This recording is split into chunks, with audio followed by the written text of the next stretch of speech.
Alright, let's take a look at homework 1283. I'm not even sure if I assigned this to you. It's just a good looking problem that follows what we were doing last time, where we had path functions and some other given information like a coordinate and maybe the velocity or something. In this case, we have pegs A and B located right here.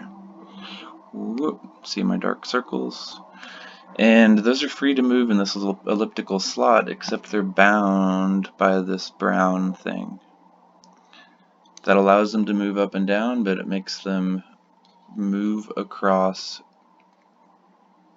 vertically from each other, so they're always on top of each other, like so. So it started to the left, and now it's over on its way to the right, and the path is a path of an ellipse. It's x squared over 4 plus y squared is equal to 1.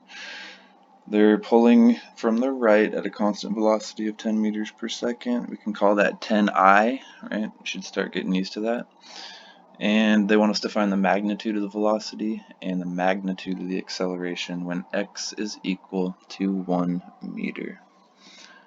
Okay, and by the way, this is their x is equal to 0.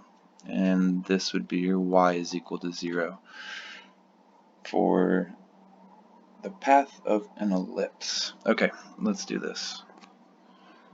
I'm going to call up and to the right positive.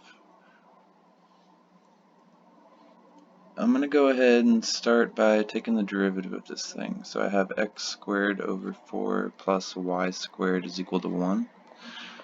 Let's take the time derivative of that whole thing. That's going to give me a 1/4 times 2x, but then multiply by x dot plus 2y, and then don't forget to multiply by x dot, and then that all equals 0 because the derivative of 1 is a constant is 0. Clean it up a little bit. We have 1/2 x dot plus 2y y dot. Okay, now what are we looking at? We have an x coordinate. We know that's x equals 1. X dot is the velocity in the x direction. We know that. That is a constant 10 meters per second. We need to find out this y coordinate, and if we know the y coordinate, we can find out the velocity in the y direction.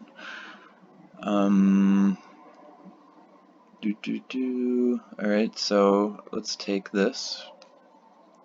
X squared over 4 plus y squared is equal to 1, and let's plug in our x coordinate. We have 1 squared over 4 plus y squared is equal to 1 gives us y is equal to the square root of 3 over 2 meters.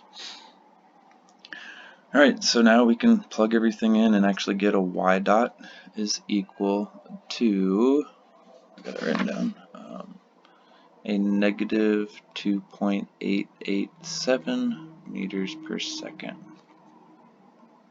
Hold on to that. We know the velocity in the x direction, so we can go ahead and say that the magnitude then is equal to that 10 in the x plus this 2.887 in the y direction, because this is the velocity in the y direction. And I get a 10.4 meters per second. Okay, we can take this one step further because they asked for the acceleration.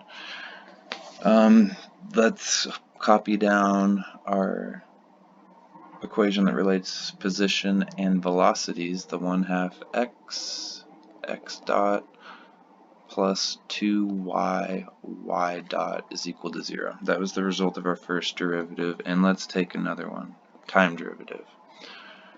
This is gonna make us have to break up the problem, do this separately and this separately, where I'm gonna call f 1/2 x on this side and g is equal to x dot. That makes g prime right away x double dot, and that makes f prime, the derivative of f, equal to 1/2 x dot, because the derivative of x would give us a 1, and then we multiply by x dot. Okay, and then I'm going to take this and do the same thing. So I have an f equal to 2y and a g equal to y dot. That makes f prime equal to 2 times 1, then multiply by y dot. And then g prime, I just get a y double dot. Alright, I need to reconstruct all this. I will get a 1/2 x double dot plus 1/2 x dot. I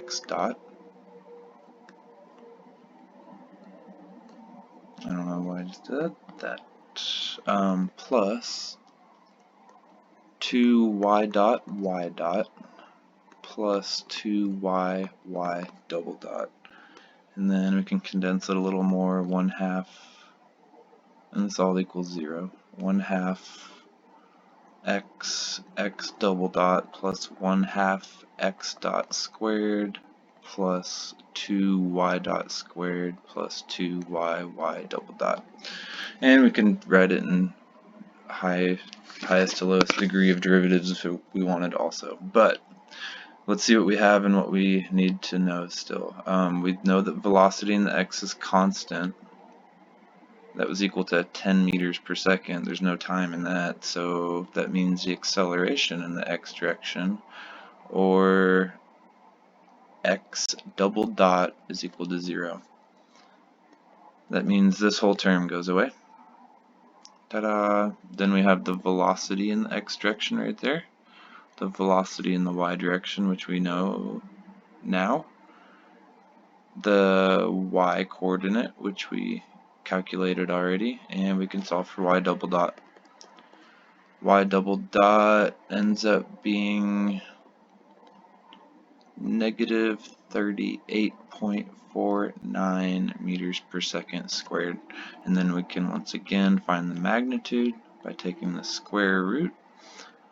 The x component was 0, and then we had 38.5-ish. Gives me 38.5-ish. Alright, thank you.